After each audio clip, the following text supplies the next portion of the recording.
गुरुदेव डेरे बोला अनुभवाचे आधी केले मग सांगितले. अनेक पशुपालकामध्ये ऑपरेशनबद्दल भीती आहे, पण करावंच लागतंय. काल ऑपरेशन केलेली गाय आहे, ती वैरण खात आहे.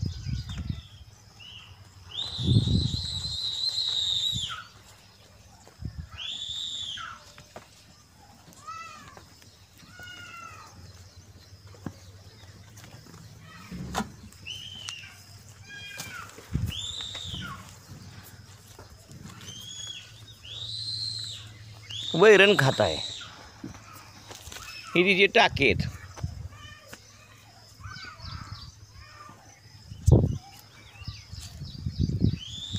तर ऑपरेशनबद्दल भीती बाळगायचं कारण नाही. लाख 2 लाख 1.5 लाख लाखाच्या पुढंच आपल्या गायी असतात. मग नुकसान का करून घ्यायचं. पोटामध्ये जातातच कुट्टीचे नट बोल्ट जातात. काही काळण्यामधून कधीतरी एखादं वेल्डिंगचं रॉड जातात, कधी पशुखाद्यातून जातात, कधी वैरणीतून जातात. आणि ते गायी असं असतंय, गायी गिळतात पहिल्यांदा बस, मग रवण करतात. तो पदार्थ रवणमध्ये बाहेर येत नाही, तिथेच बसून राहतो, रुतून राहतो.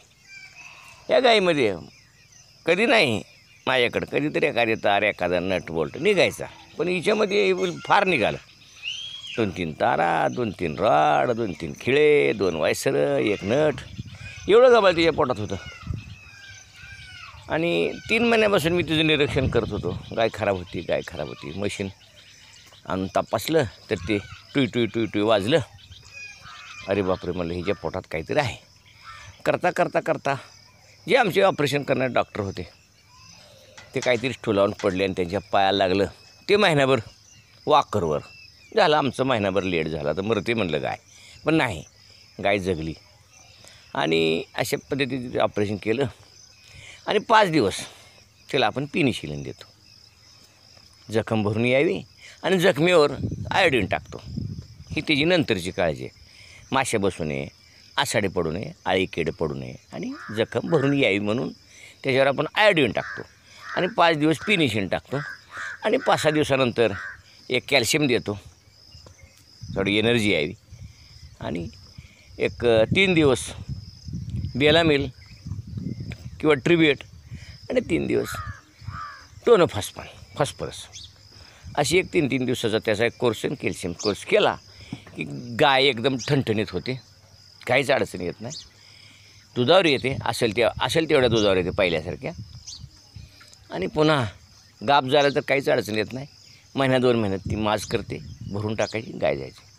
ही गाय मी कंटाळा म्हणून कुठं ऑपरेशन करायचं, टाकू विकून.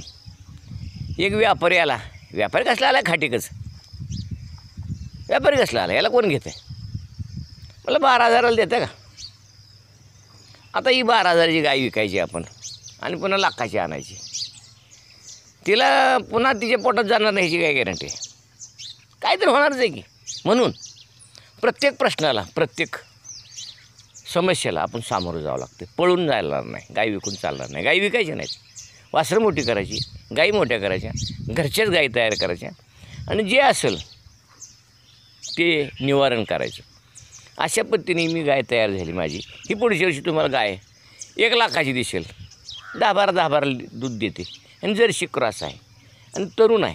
आता ती खराब दिसते म्हणून वाटते, पण तरुण आहे.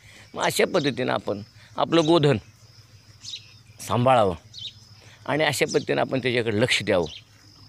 एवढं मी तुम्हाला आवाहन करतो. भेटूया पुढच्या भागामध्ये.